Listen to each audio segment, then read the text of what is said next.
We're learning some ways on how we can start successful gardens this spring. Michael Sobek joins us live from Chenier's greenhouse in Gladstone to find out what plants you should consider growing this season. Good morning, Michael. Good morning, ladies. Good morning, John. And good morning, Noel. Now, we're jumping right in because it's the growing season.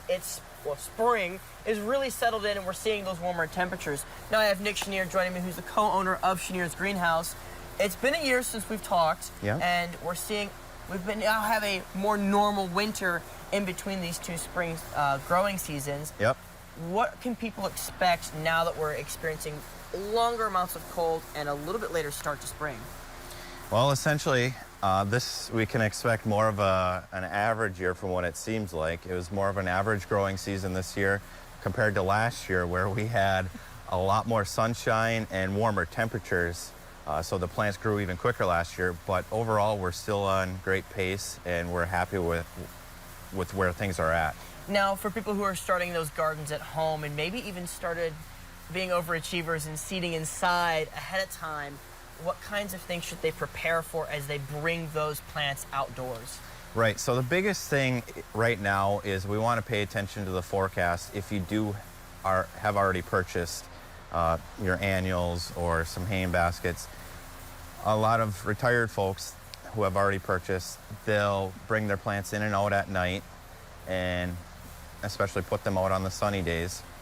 And then you want to pay attention to the forecast for frost to see if frost is expected, where we're going to want to take them inside.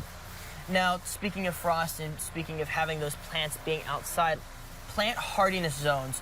What exactly are those and what plants does that apply to? Right. Plant hardiness zones can get a little technical, but we'll keep it as simple as we can. It pertains to trees, shrubs, and perennials that essentially come up every year. The USDA sets these climate zones across the United States ranging from zone 1 to 13.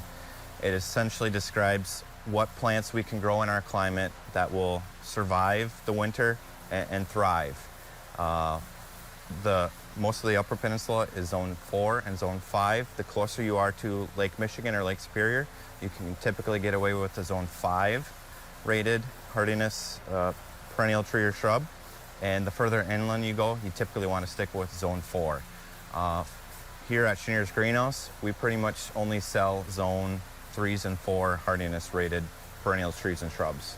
Okay, well, coming up in our next segment, we'll dive a little deeper and actually show some of those plants and shrubs that you can also pick up, that you can start planting outside in your own garden at home, and of course, some maintenance tips as well so that you can successfully grow whatever you choose to desire to grow outside. Now, of course, that's coming up in just a few minutes, so definitely stick around. It's back to you in the studio.